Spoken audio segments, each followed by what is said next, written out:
I'm stable, oh yeah, no label, oh yeah, you know me. I have only a path, I'm lonely, but damn, I'm going to win, yeah. What is up, and welcome to this episode of A Look Behind the Curtain with Chris, with your host, your friend in success, Chris Celeste. Now, I created this YouTube series to answer some of your most common questions, such as, is digital marketing real, and is anyone having success with it? And to really be able to pull back that curtain on online entrepreneurship. So each week, I'm going to pull out somebody who's on the front lines of their business and having great success. I'm going to have them share their wins, some of the obstacles they hit and how they overcame them, as well as the tools, principles, and resources they use to achieve that success. Now, before we dive into today's amazing content, I just want to remind you quickly that if you're gaining value from this series, please smash that subscribe button, and please feel free to share this with anybody you feel would benefit. Now, with all that being said, let's meet today's guest.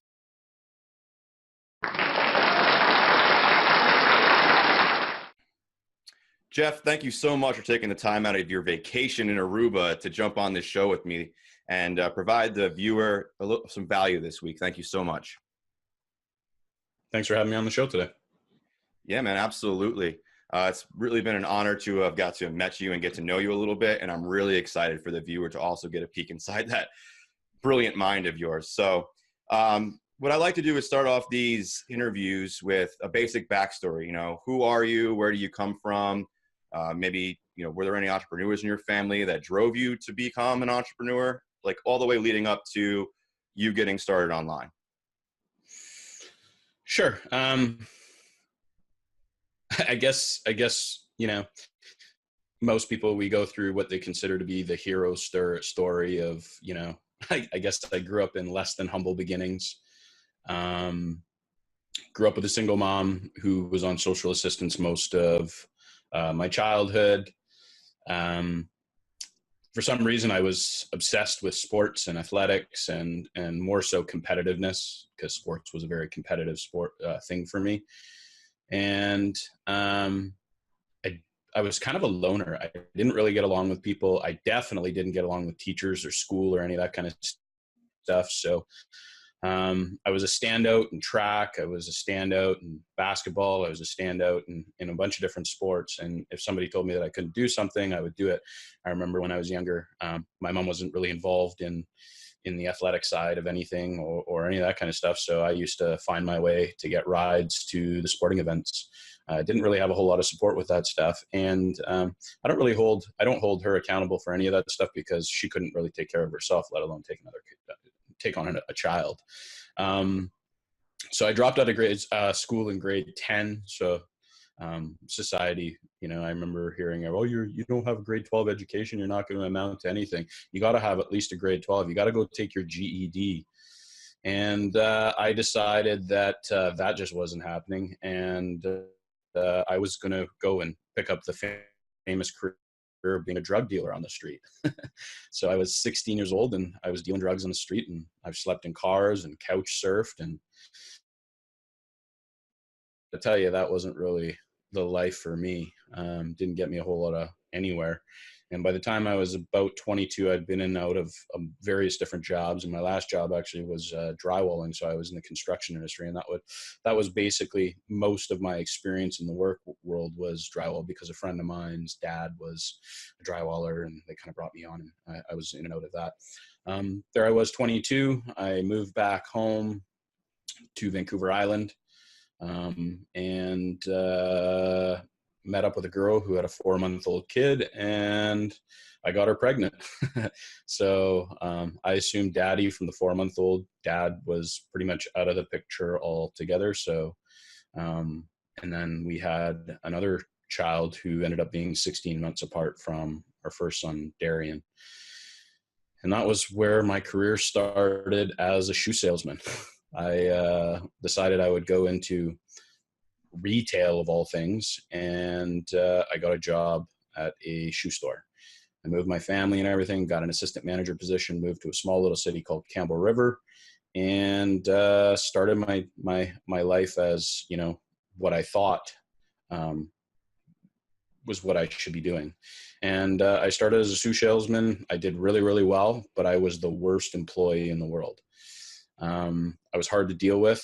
There was no amount of validation. I mean, I would outsell everybody. I would do extremely well. And that whole point of doing that was to show people that I could do it, because I created this story, and I'll go in further to detail down the road, but I created this story in my head that I wasn't good enough. So I showed everybody by competing. And later on in years, I figured out why I ended up loving sports so much, because that was my way of pointing out to everyone that I was good enough. And I was a great employee when it came to making them money, but I was the worst employee when it came to dealing with me on an emotional side, or even giving me any direction. I was not willing to take any direction from anybody. But on the other standpoint, I made them so much money that it was like a conundrum. It was like, oh, do we let this guy go, or do we the money, right? You know what I mean? It was a tale of two tapes, and I knew that. I used that to my advantage with everything. Needless to say, they ended up demoting me, then promoting me to a manager position. And then from there, I guess you would, best way to put it, I became the cleaner. I became the guy that went into stores that were just absolutely doing atrocious, or stores that just came from being just opened up.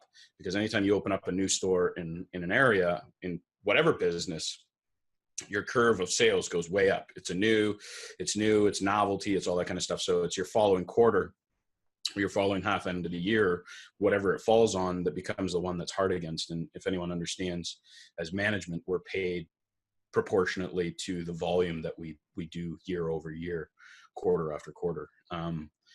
So I was known as the cleaner. I would go in and clean up like atrocious messes or old stores like that. And I had an uncanny ability to sell extremely high-end shoes. So I knew that servicing people, showing people the nicest, highest end quality shoe, the odds are it was going to get them to buy the high-end quality shoe, because it was about an experience and showing them the value of what they had versus the new.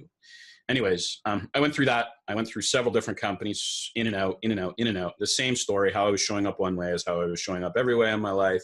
Complete chaos, and complete chaos even in my relationship. You can imagine I was up and down. I was looking for validation from her, but I was also creating emotional distress as well. More so because I was emotionally distressed myself. Anyways, I ended up going in and out of that many times. And then I think I was about 31. Yeah, I was about 31.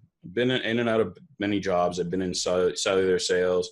I sold robots. Literally, I sold robots to the CIA, the DEA, Border Patrol, and driving down to the border to sell these robots that would go underground, the tunnels, because they would build tunnels underground, and these robots would be remotely operated. So they would crawl underneath with lights and cameras to pan to see if there was people in these tunnels, rather than send humans down there, because they would open up with gunfire, right? So anyways, I did that, and then I ended up having my first peak emotional experience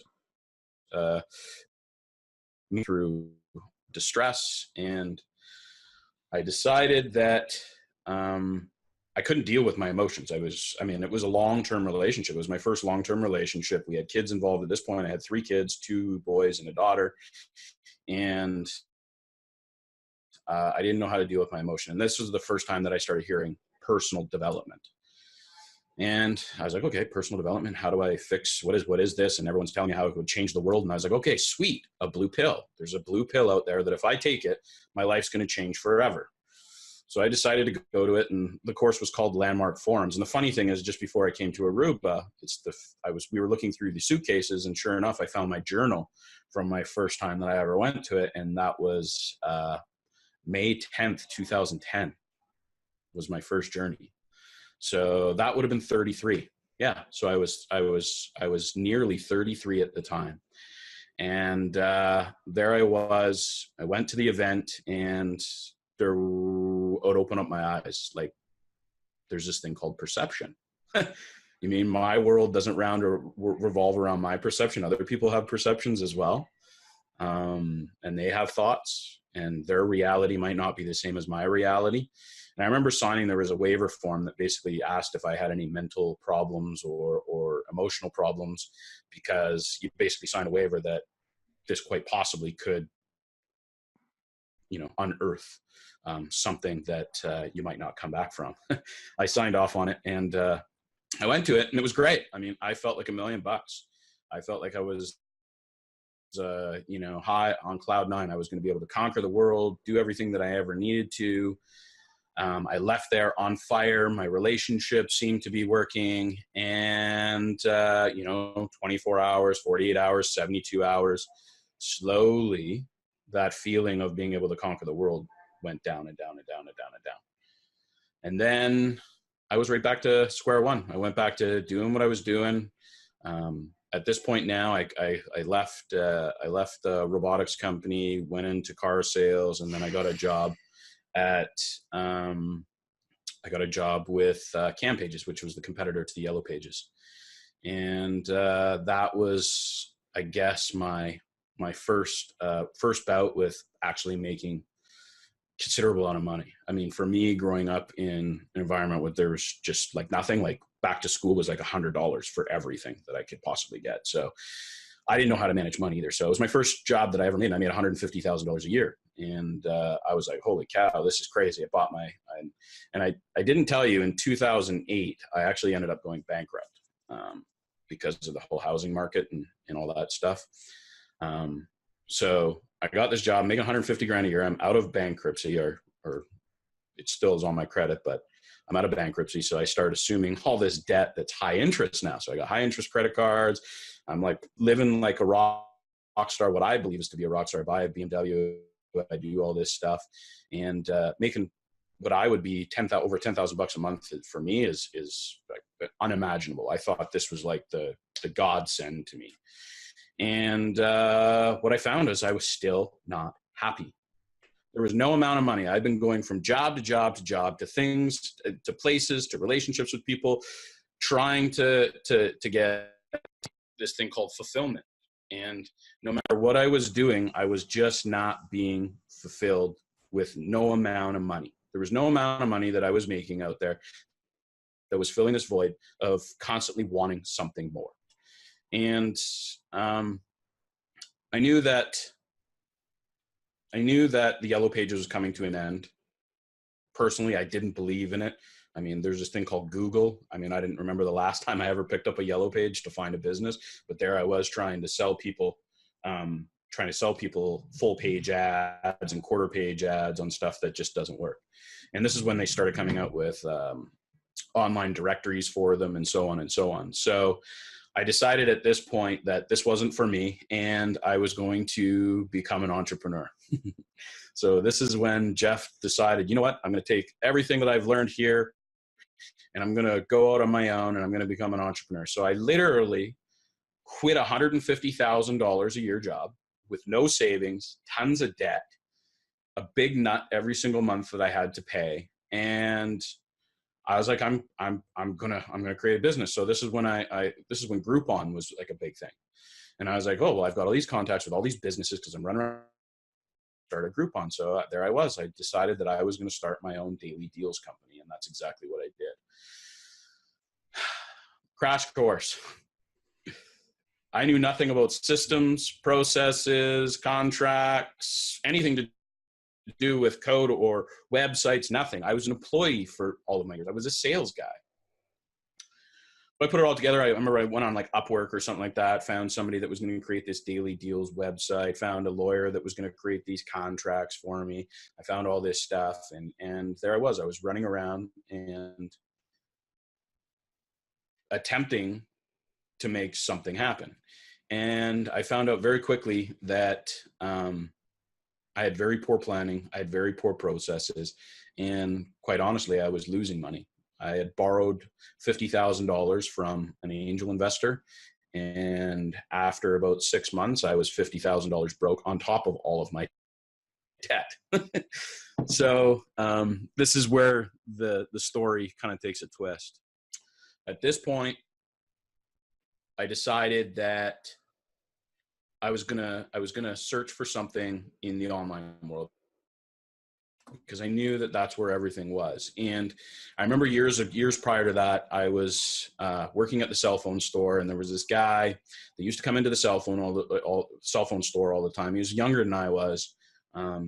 He was a sales guy. He was working actually at Freedom 55. So I could just imagine how difficult that was. He was a young kid in his 20s trying to build a portfolio in life insurance at Freedom 55. And if anyone knows that, to build a book like that, that is a grind. That is not an easy gig to sell people their death insurance. Anyways, I remember being in the store, and I was the manager at the time, and someone comes over to me and goes, hey, you know, and for all intents and purposes, we'll call him his name Joe. This isn't his real name. But like, hey, you seen Joe lately? I'm like, no. I'm like, what's going on with Joe?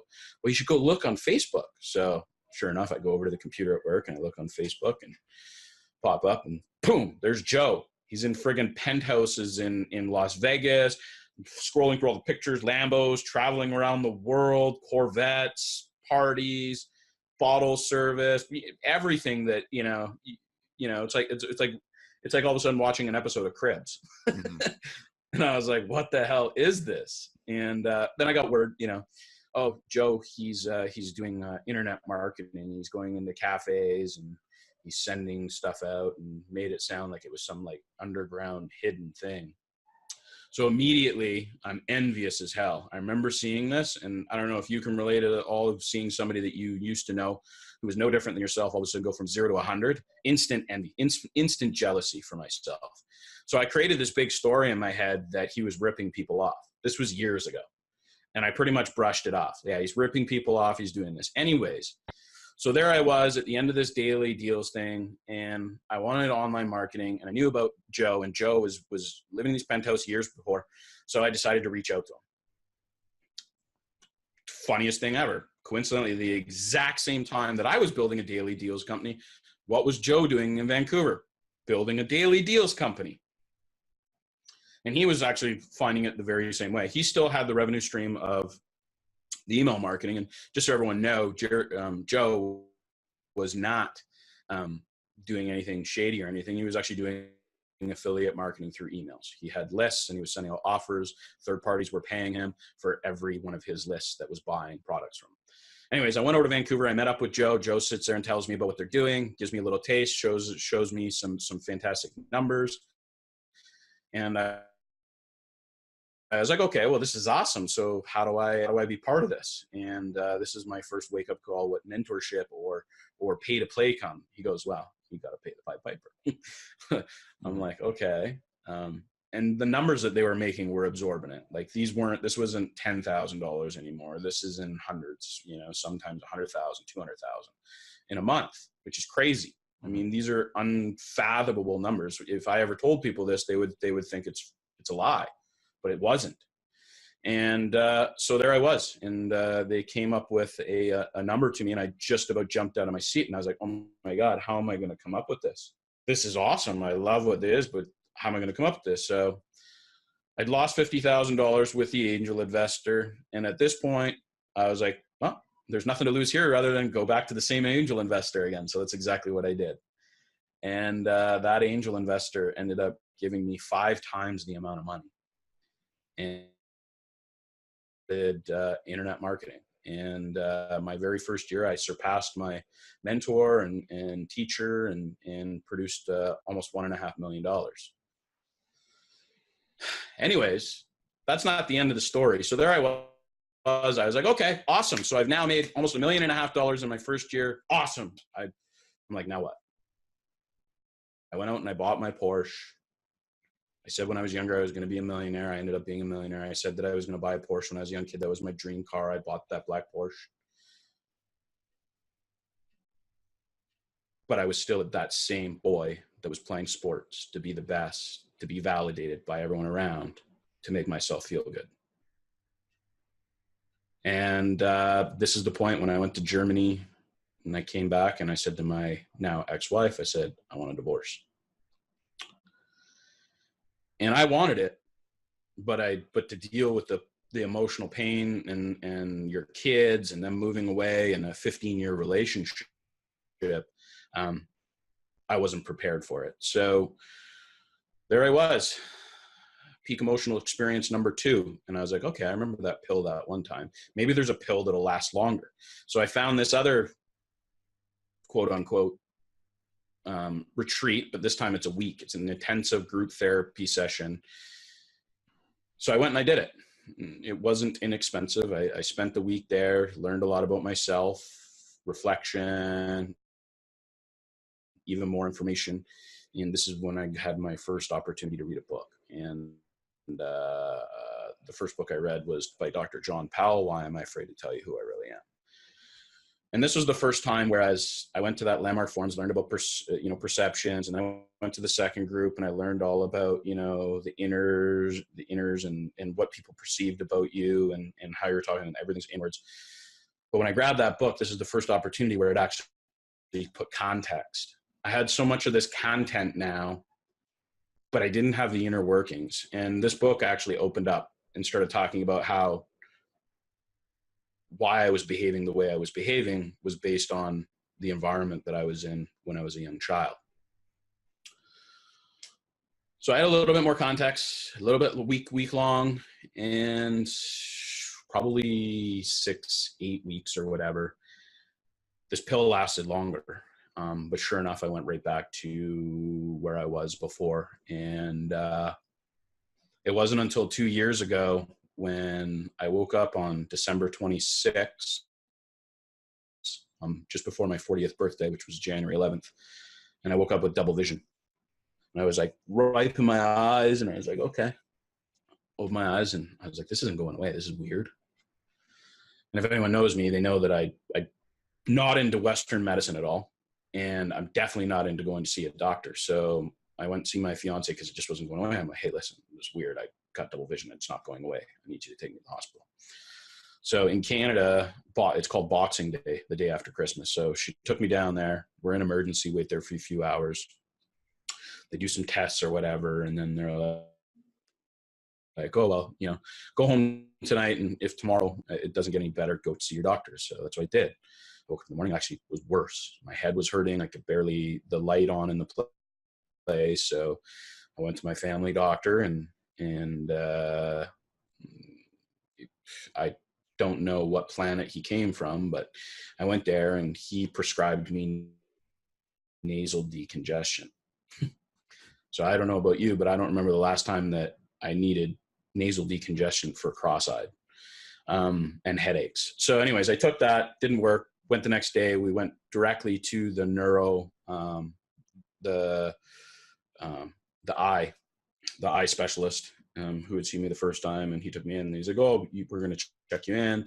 I went in, and they ran some tests and stuff like this.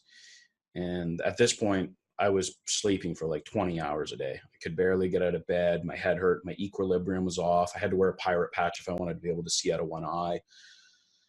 And on my 40th birthday, and at this point they had done 3 spinal taps.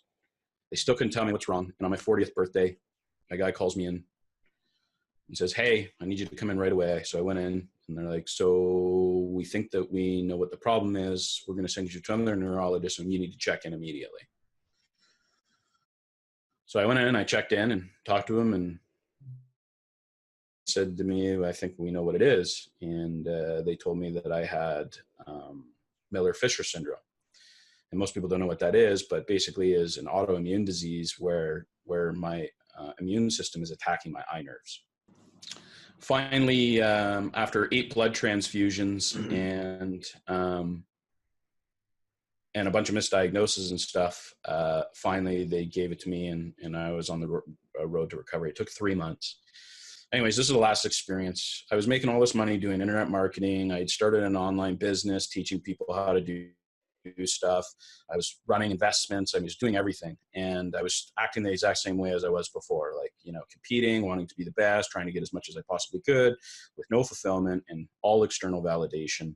And I went into my final peak emotional experience. And this is the one where I pretty much threw everything off the table. I stopped doing everything. And I completely fell apart and started on my journey of, okay, so I've felt good going to this personal development. I'm starting to understand a little bit more. and I got lots of content now. I wanted to get the context. So I become immersed in books on how to understand the brain, not motivational books that made me all happy. I wanted to know the inner workings of the brain. How does it work? Everyone's got one. There's got to be something that's very, very much the same in operating. Everyone's got a heart, everyone's got a brain, everyone's got lungs, you know what I mean? All these things are very similar. So I wanted to find out what the inner operating system of the brain was. And that was when I started like learning everything. I was like, holy cow, what the, yeah. And all these books that I'd read and everything and the programs. And all of a sudden, all the lights came on. Everything came on. You know, the thoughts are your reality. Everything a man can conceive and believe he can achieve. Imagination, logic will get you from A to B. Imagination will get you everywhere. We hear all these things all the time. And it's content. It's words. But we don't actually get it, because I didn't get it for a long time, right? And that was it. So I got it. So everything in my life changed at this point. I was able to forgive everyone from the past. I was able to understand that I was a product of my environment. And to go into context with that, I started learning that between the ages of 0 and 8, my beliefs were already in place based on the people, the places, the world around me. I assumed an identity that I took as fact, because kids don't even have cognitive reasoning till they're 8. Everything that's said at that point, I assumed, and I became this person. And the person that I became, the story I was telling myself that I wasn't good enough, because my mom played that same story for herself. And because she played that story for herself, she was going to play that back to me. And because I'm a young child who doesn't know the difference, and I'm trying to assume an identity to survive in this world, I assume that myself as fact as well. And then going through more and more and more the content, and I was like, okay, so how do I fix this? And through understanding the brain, there was hypnosis, which can work in certain aspects. There was peak emotional experiences, things that really happen that like transfer your such a strong beliefs. I mean, a lot of people have had things that happen in their lives that are so emotionally profound that it changes who you are. And I found that that's happened, and it even happened to me, but I found that the real long lasting change doesn't happen. It's like a small shift that doesn't fully get out of it. And then there's the last one, and it was repetition. So I was like, okay, so I need to be repetitive. So what is it? So then I started studying all the people in the world that were highly effective. What were they doing? And I kind of compiled it together, and I changed my identity. I stopped saying that I'm not good enough, and I started saying that I am good enough, and I'm all about creation. And I basically ended up writing a book, just put together a workbook, launched everything. I've got a business accelerator program. So there's a lot of things that really changed in my life. And I know this is a long-winded, Chris, and I didn't mean it to be this, but this is actually my real journey. Mm-hmm. This is the journey of how I got to where I'm at. And this will give you a point to like add a ton of questions to me on the context behind it. But at this point, completely different person. I'm the person that I authentically was supposed to be, without all the walls and stuff up anymore. So that's basically my story. Yeah, it's a powerful story, and as long-winded as it needed to be, I mean, those are the things that need to be heard. And you hit some really, really powerful things in there. A couple that I just want to revisit really quick.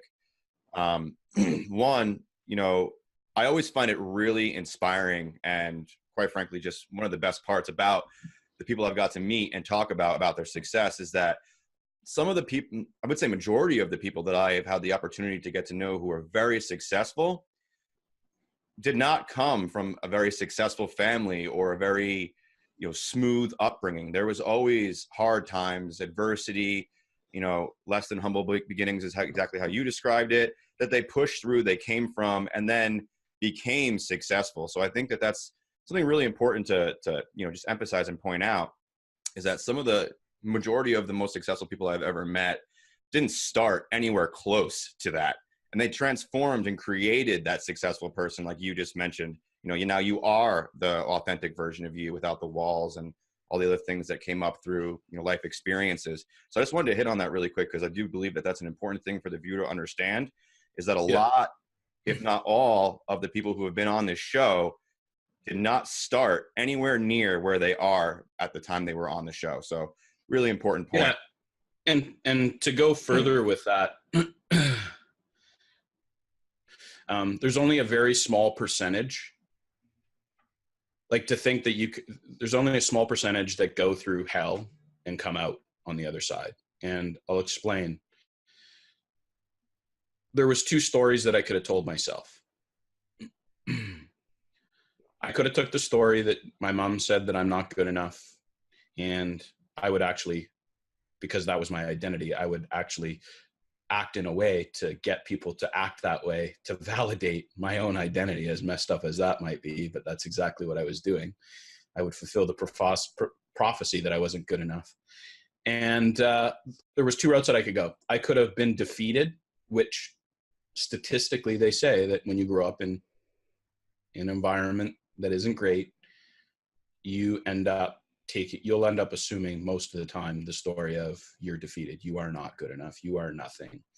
And I took a different angle from it. My angle was, you told me I'm not good enough. I'm going to prove to you that I am. Whereas a lot of people take the I'm not good enough and they assume it and they say I'm not good enough, and then they validate that they're not good enough, and they don't try and push through to become anything more than they are. And it's unique. And like I said, there's very few and far between. That's why people say, when you grow up in an environment that is loving and nurturing and fulfilling, most kids end up being fulfilled and slightly successful. And successful doesn't necessarily mean money. It means fulfilled in their own life.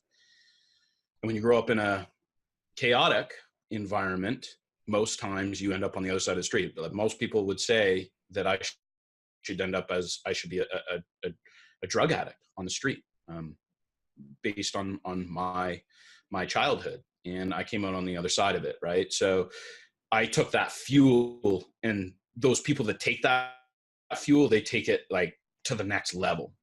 They have this uncanny ability and fire that no matter what, they're going to prove it. But here's the thing, it only gets you so far. It still doesn't fulfill you in your life. You're still running on that same story in yourself. My story was, I was just going to look for external validation from everywhere, whether it was money, cars, people, you name it. And we all come to the same conclusion, whether you're that kid that took the other route that said, I'm not good enough, that's on the streets, or not creating what they want out of their life. I was creating it out of my life, but not actually getting any further, because I was still, at the end of the day, when I was in my room or in my isolation, like by myself, I still felt that I wasn't good enough. And like I said, through that story, no matter how much money I was making, the million, the Porsche, this, that, and the other thing, it still didn't work. And it was that story, and it was all the things, the layers between 0 and 8 that I assumed as my identity that I played out for the rest of my life. And there's I call it, like, I don't know what you want to call it, but people call this thing called self-sabotage. Everyone goes, it's like the big word now. I go into and I get really successful at something, and I self-sabotage. I hear it all the time. It's like the buzzword. But here's reality. There's no such thing as self-sabotage. And I'll tell you why. Because your identity is your identity, and you're always going to fulfill it. It's called a self-fulfilling prophecy.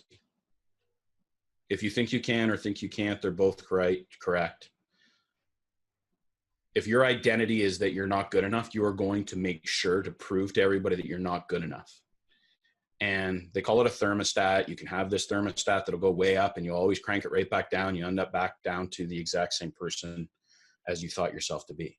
So self-sabotage, if you were to self-sabotage, you'd actually be a completely different person. You wouldn't be fulfilling a prophecy of who you thought you were. You'd be sabotaging yourself to become somebody different. And I think a lot of people get that messed up, and it's such a buzzword. There is no it's literally your identity. It's the person that you see yourself to be. Who you think you are is what you are. Your behaviors are directly driven to that inner dialogue that you have about yourself. That's just reality. And you can put a mask on for a while and give everyone a perception of somebody who isn't actually you. But we all know that when stress and situations come place, the real person comes out. And that was my play over and over and over and over and over again. So that was a perfect what you brought up there about that, Chris. Yeah, and you actually brought up a part of my very next thing I really wanted to hit on, which is the difference between success and fulfillment, and then monetary success or financial windfalls or having a good financial year. So for you, you mentioned it several times that you kept having these big wins in business and financial wins, but you still got to this point where it was still unfulfilling. For you personally, what was the difference? What was the switch that allowed you to start living fulfilled rather than just wealthy? Well, money can bring happiness in small little pieces. And I learned that. I would get happy for certain moments. The difference between having money and being fulfilled with having money was finally at the point where my spirituality, and this is a piece that a lot of people miss, and it's a piece that I believe in wholeheartedly. They've done countless study after study after study that the only thing that has been proven to be 100% fulfilling in the world, bar none, without a negativity, is by helping other people succeed. When you can make an impact on other people, make a shift in their lives. I've never known someone who, for me, when somebody comes up to me and goes, Geoff, that, the podcast that you went on, or when you spoke at this event, or the program that I went in through, or whatever, it made such a huge impact on me that I made a shift in my life. Me just saying that right now raises the hair on my skin, because spiritually at that point I'm fulfilled. So I needed to make something that was I wanted something that was going to impact other people. What's my impact? Helping other people succeed, period. It fulfills you. What's your impact in this world? You will be paid directly proportional to the problems that you solve in this world. And problems are what other people are having at the time. And when you can solve them and make their life easier, you are reimbursed heavily. And not just monetary. Monetary is the effect of it, but spiritually as well. That's the crazy thing. Spiritually, imagine having thousands of people coming to you and saying, you made a difference in my life. It'd be like living on cloud friggin' 9. For me, that's what it's like. It's like the dopamine dumps that you get from that is just crazy. I don't need to drink alcohol. I don't need to go out and do drugs. I don't need to go out and party. I can get that exact same effect by fulfilling my spiritual thing in helping other people.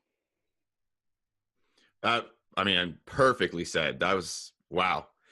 And I just want to kind of move into that a little bit more too, is, you talk about fulfillment through service to others and having them achieve their success. And before I even knew who you were, I just knew your name. I was at a personal development seminar. I was helping facilitate it. And a good portion of the people in that room, were buzzing with your name and the benefits that you have brought into their life, both business and personal, helping them move through limiting beliefs, blocks, fulfilling the prophecy that they actually wanted to, rather than, what maybe life events or other people had told them. And it was kind of amazing to me, the ripple that you were already having. So I kind of want to ask you, what, in your words, what is the ripple that you're having? What is the impact that you feel that you're having on society and the world? This one's a little bit of a deeper session for myself. When we come into this world, our parents are the people closest to us are the ones that are building the framework, because we're a blank slate. Mm-hmm. And once this framework's in front of us, we have a painting. It's already painted. and they tell us what it is that we need to do. You need to go to school to get to go to school, to get a job, to university, to work and have kids, and this, that, and the other thing. This is what's served to us. And this is something that I identified in everybody that I talk to. This is the world around us in what it is that we're given. We're so much fucking more than that. Sorry if I swore there. We are so much more than that. The Matrix is all time, because I know now the way the context behind the movie is the best movie ever. It was so well written, but only until you understand the context. Remember how I talk about all the content in the world? It's a real cool movie like ninja stuff. It's not until you understand the context behind it that you really understand it, right? So Neo's a human being. Then there's Morpheus. Morpheus has got him under. And so everyone understands Morpheus in the movie is his conscious mind. And he's got Neo, and he's explaining to him about, what is given to him. This world, this matrix, is not actually a world that he created. It's something that he was given. He's part of the matrix. And then we see in the movie, and there's this thing called the agent. And the agent's the all-powerful one. And Neo is up against fighting the agent. The agent is always coming in. He's trying to grab him to bring him back to the matrix. And if anybody understands what the agent is, the agent actually is the subconscious mind. People don't understand that 95% of your daily activities are directly derived based on your subconscious mind. And your subconscious mind comes from the past. So we are constantly living in the past, constantly, every single day. We actually go as far as recreating the past. If it's looking like self-fulfilling prophecy, if it's looking like something that's not in our past anymore, we don't feel comfortable anymore, we're like, no, let's go back. And we bring ourselves right back to where we were.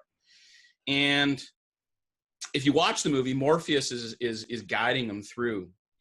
And what you'll find is the subconscious, which is the agent at the beginning of the movie, he's running, he's so fast, and he's kicking Neo's butt all the time.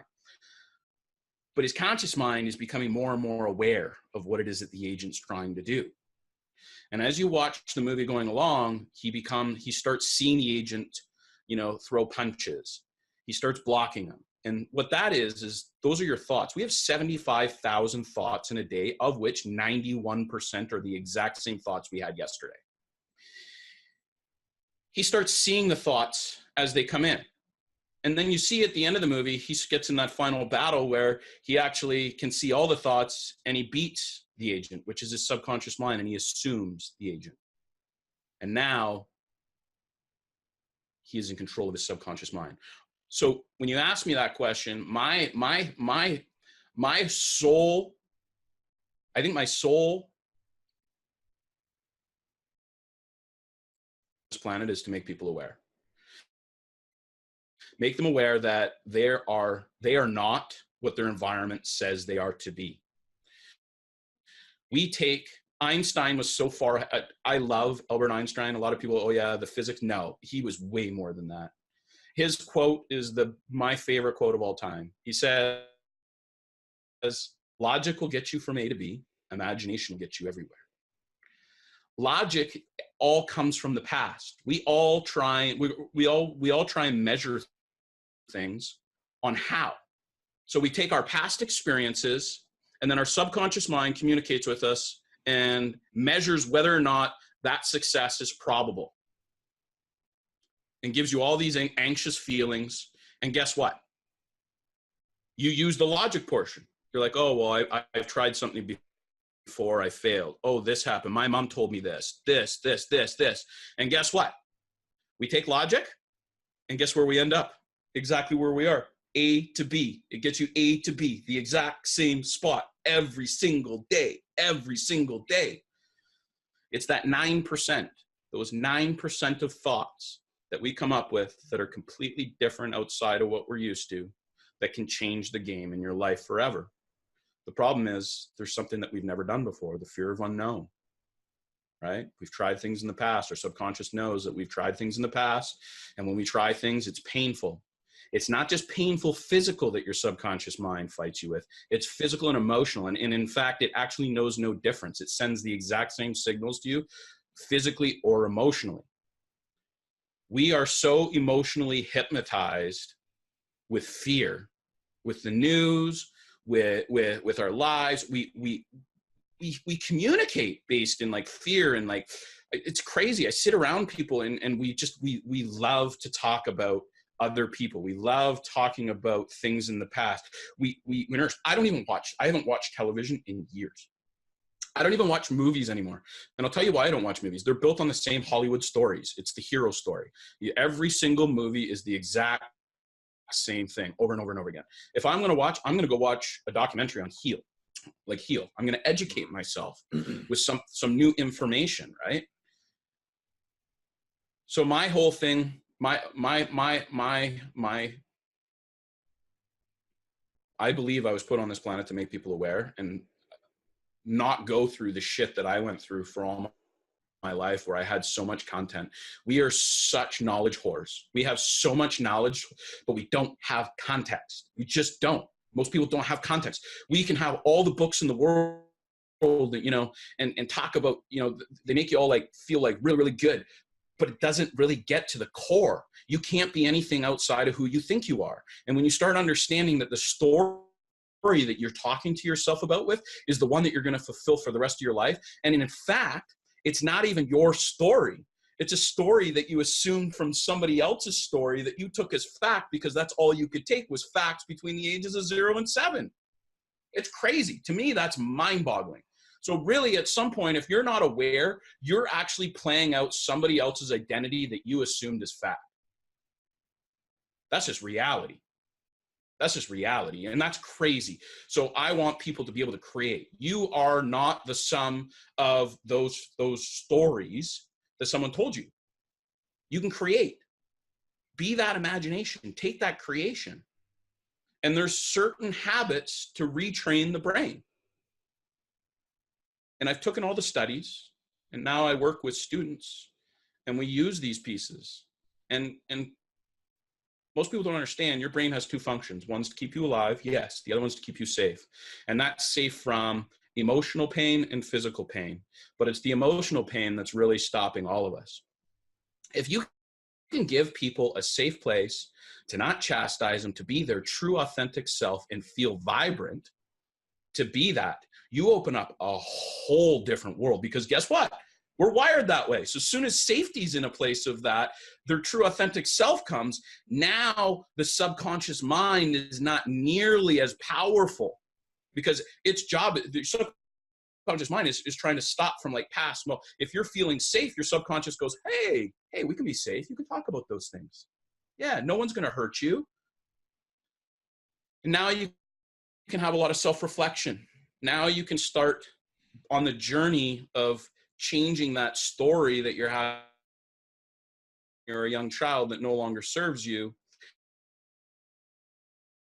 You can start creating those things that aren't based on logic and how. Like when I say create, and just taking out the how and just creating it. Creating an emotional tie. We're emotional beings. We have a reticular activating system, which is part of our brain, which is the filtration system of our emotions, right? So when you have something greater than yourself that you are super emotionally attached to,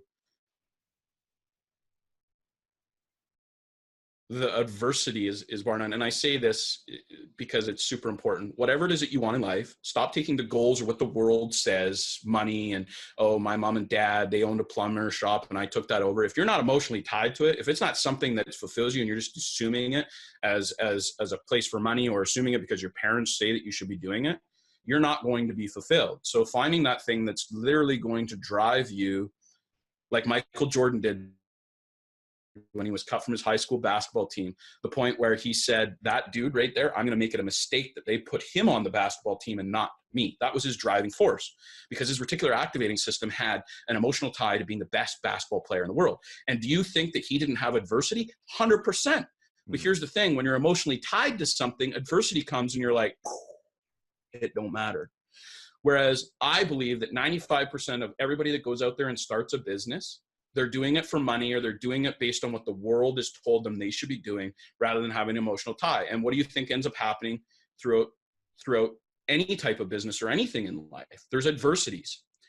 And what happens is these people that are not emotionally tied to it, when adversity comes, guess what?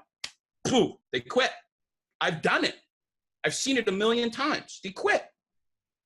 And the people that have an emotional tie to it, there's no amount of adversity. Look at Steve Jobs. Look at the Michael Jordans. Look at all the people. Do you think that they were just given a silver platter? No. But the problem is no one's teaching people the superpower that we have in wiring our subconscious mind to go and get whatever it is we want in life. And soon as you have that North Star, there is no amount of adversity that will ever stop you. You will get up and you will go. And that is the driving force. That is the superpower. That is the piece between people that are extremely successful and the people that are sitting on the sidelines waiting for life to happen for them. Well said. That is, yeah, that is the difference, right? That is the absolute difference. Man, I just want to say, before I switch us into a different topic, I just want to say thank you. I know this is your area of passion and you are very knowledgeable in it. So I just want to say thank you for dropping some wisdom. I mean, really, I as the interviewer gained so much value. I cannot wait to hear, what the viewer has to say about everything that you just said, because there is so many golden nuggets that you just dropped in there. It's amazing. But you did mention, working with students with this stuff. And I kind of briefly just want to talk about, what it is that you do with your business accelerator and how you are, helping students. Well, it's funny, actually, the business accelerator program wasn't even something that I had set out to do. I spoke at an event and I had two people that reached out to me and asked me for mentorship. And the first thing is obviously they were asking for mentorship, kind of like I was hoping that when I asked my guy that was making crazy amounts of money, what does it take? You're hoping that it's going to be free.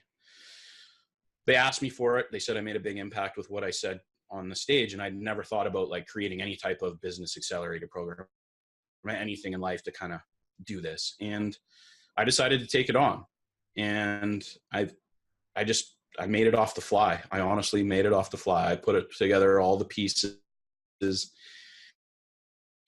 and I coached them. But here's the thing. I didn't really do anything other than give them a different perception and a safe place.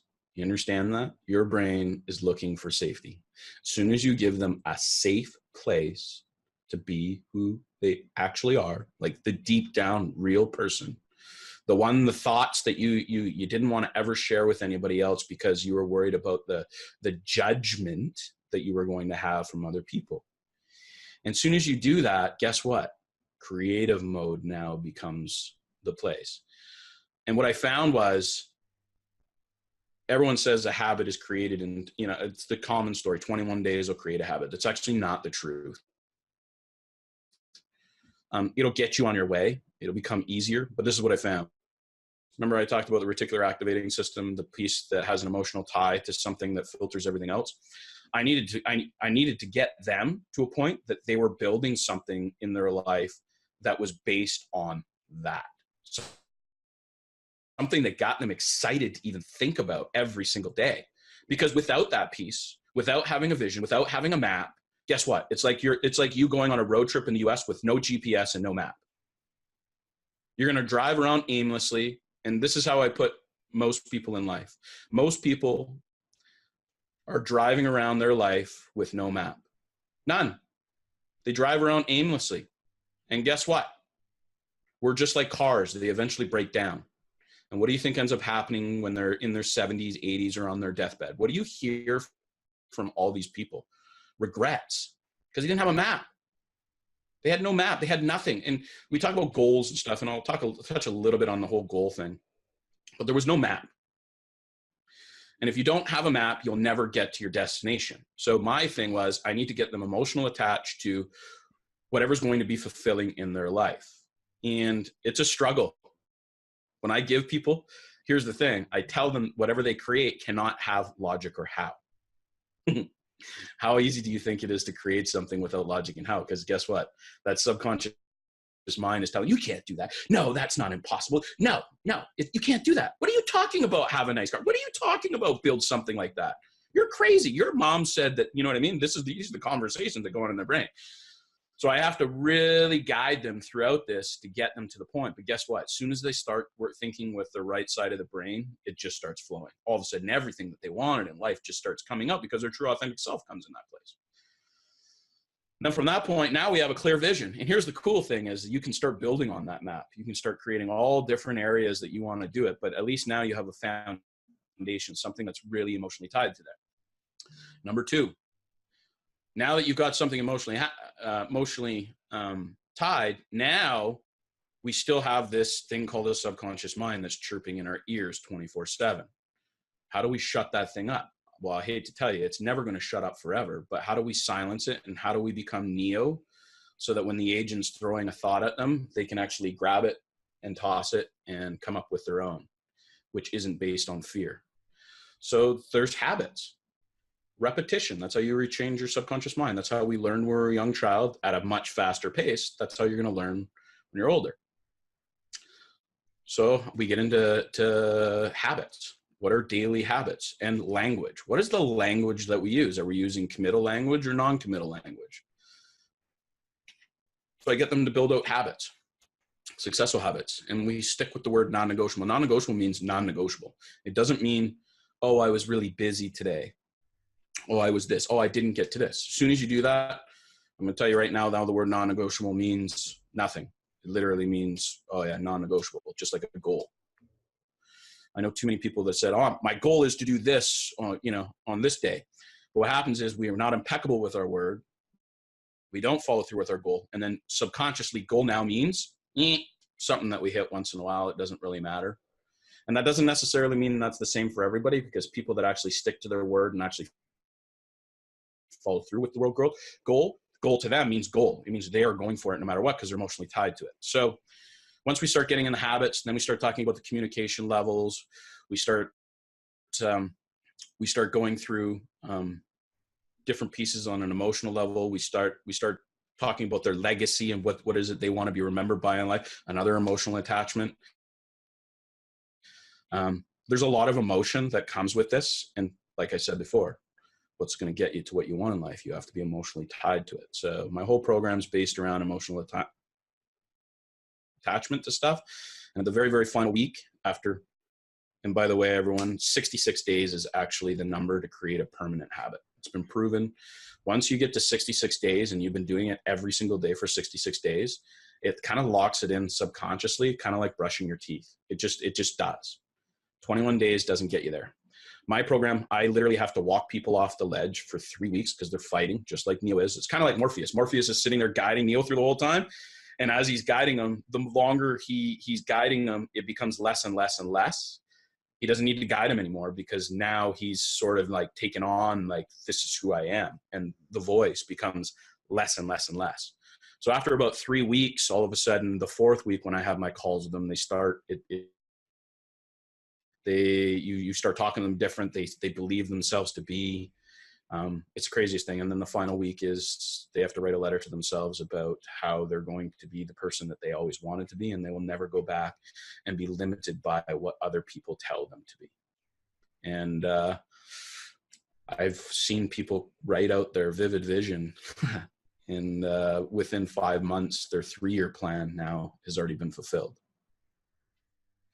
Yeah, that's the amazing, honestly. I mean, a lot of what you talked about just there with the students is an amazing thing, but that absolute clarity and emotional attachment, I've also seen people do what they had a 5-10 year plan to do in less than a year. So there's a lot of, power behind that emotional attachment, that true reason why, and all the things that you work with through your students. So you definitely thought, you say you threw it together on a whim, but that's one well thought out plan, because you are actually doing the things that are going to ultimately benefit them subconsciously and consciously, and getting them to, really step into their own power and become that as a self-fulfilling prophecy rather than any other thing that they may have been told throughout life. So super powerful program, man. And I'm super stoked that you're doing that for people.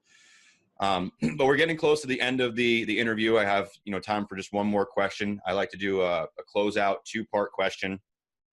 Sure. And definitely want to hear your input on this. So the question is, for the entrepreneur who is just getting started, and we'll talk about the online space in particular in this question, what would be your bit of advice for that person, just getting started in the online space? And then the second part of that question is, someone who is reluctant or kind of on the fence about taking that leap into entrepreneurship and becoming their own boss, what would you say to that person? Funny, someone posted today, what's the biggest fallacy of being an entrepreneur? And this is my thing. Being an entrepreneur to me is in itself, the word means creation.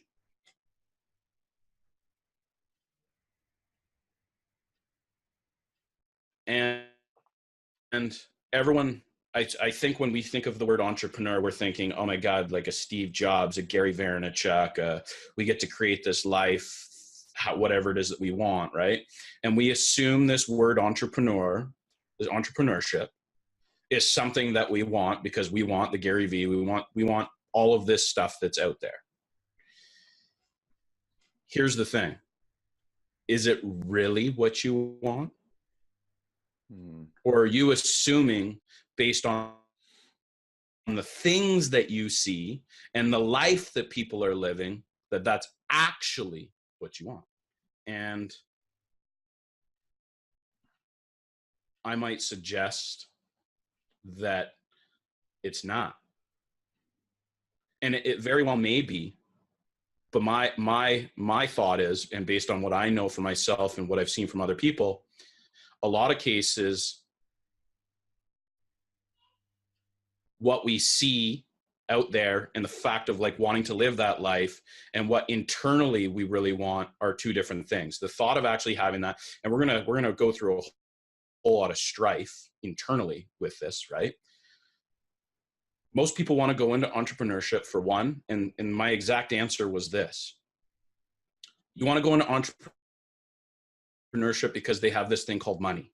And they think that money is going to be the thing that's going to fulfill them. I hear this so much. I even hear it from like large people in the game of entrepreneurship about, you need more money. You got a problem, you need more money. Money.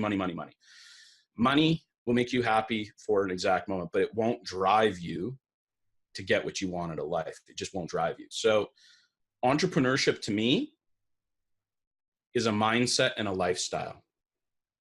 And the reason it's a mindset and a lifestyle, because it comes from a place of creation. And you can't create stuff if you're using logic and how, if you're assuming past experiences and trying to carry it into the future. You have to have an emotional tie to whatever it is. And I mean, it could be anything. Online, the reason I chose online marketing is it's very simple. It's very simple. It's where everything is going. Everyone is using the internet. I just needed to find my vision of what was going to fulfill me. And I was going to use the internet as a vehicle to get me what I want. That's what it is. Don't go out there building something based on what your perception from other people is fulfilling. Because as soon as you do that, you're going to end up finding out, just like myself, where I made almost 1.5 million in my first year. It just didn't matter. Like it was nothing. There was no fulfillment out of it. So entrepreneurship is mindset and lifestyle, and it's all about creation. Find out what it is that really ultimately drives you in life. Find that, write down 5 things that you absolutely love in life and create a life around it. And guess what? That subconscious mind is going to tell you, you can't do that. Oh, I love soccer. Or I love this. No, you can't do that. That's not what the world will give you. No, your mom and your dad, they said you can't do that. No, you can't. Absolutely. You build those 5 things out, and then you create an emotional attachment to those 5 things. And then you start using the internet, because quite honestly, the internet is the biggest way to connect to a large audience of people, and build your life that way. Build your life that way. I'm going to tell you right now that find what is going to make you happy. Don't go through life waiting for that final day where it's regret and you wished that you could get it. And here's the thing, and this is a kind of like an outro that I give to all of my students.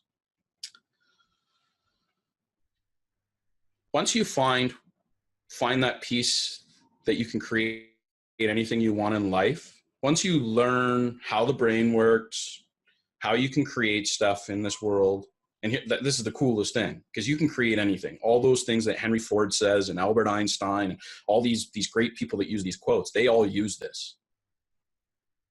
Once you have this power, and with the day and age of the internet, there's so many powerful people speaking so many unbelievable messages. Like Jason Silva, love listening to his profound message and the things that he has to say. We're in an age where all this stuff is becoming easier and easier to attain. But here's the thing. All my students, I tell them, this is either the biggest gift that you had in your whole entire life or the biggest curse. And I'll tell you why. There would be nothing worse in life that once you know how to create whatever it is that you want in life, that you didn't do it. And then you waited till you're 78 on your deathbed, 80, 90 years old, and regretting that you could have created whatever you wanted in your life. And entrepreneurship is exactly like that. Once you get your mind in the game and you know what you wanted in your life, it becomes a mindset, it becomes a lifestyle. And I would never go back. I've talked to many entrepreneurs. Try and get an entrepreneur to go back. Try and get somebody who likes to create to go back to be an employee. Good luck. Would you go back to be an employee at any given time, Chris? No. It's literally like it's creation, because you're now at a creative point. You create your destiny rather than you abide by somebody else's rules, right? That's what entrepreneurship is. And it is easy and it is fun as long as you're doing it from a place of, this is actually what I want out of life. Yeah, that's a great answer for both questions. That was well said, man. Very well said. And again, I just want to say thank you for taking the time out of your vacation in Aruba with your family to jump on here and provide some amazing value for the viewer, man. I am eternally grateful. Thank you. Thank you for having me on, Chris. So this is what I like to do. I like to not inspire. I want them to be contextual with what I'm saying. And I mean, there might be a certain amount of an inspiration that comes with that, but there's a lot of context behind what I say. It all works. And you can create anything you want in your life. And it's amazing to use the internet and use your audience to get that message out so that they can themselves be aware, because awareness is the key. Once you become aware, the world is yours. Yes, there's so much truth to that. I mean, and just to emphasize a little bit, becoming aware was one of the more profound things I've ever done in my life, but also one of the harder things I've ever done, because once you become aware and you're awake to these things, you can never go back. And now, it's the most rewarding and difficult job I've ever done is becoming the best version of myself. That's the easiest way to say it. Yeah, it's it's magical, but it's also it's magical, but it's also a curse in a way. And the only way it'll ever become a real full out curse is if you don't, now that you're aware, you just don't do anything with it. Yeah, that would I could see that being like life ruining to have that level of awareness, but then never act upon it. Oh. Yeah. Your Windows machine has a virus, and you have the antivirus that you can put in there and wipe it out, but you just never put it in there. You keep using the computer slow as hell, not processing information, not getting what you want for that computer to do. But you had the antivirus the whole time that you could have plugged in and made it that much simpler. Yeah. Boom. And to you, the viewer, thank you so much for taking the time out of your day to watch this interview. It means the world to me that, you come on here and you gain the value and knowledge that each guest has to give to you every week. So thank you for taking that time. And if you are gaining value from these interviews, please hit that like button and don't forget to subscribe so you can get all the value as it's dropping. And if you want to get a hold of Geoff or myself, all our contacts handles for social media will be down in the descriptions. Just simply go down, click on it, reach out to us, and we'll get back to you. So simple as that. And again, thank you and have a great week. We'll talk to you soon.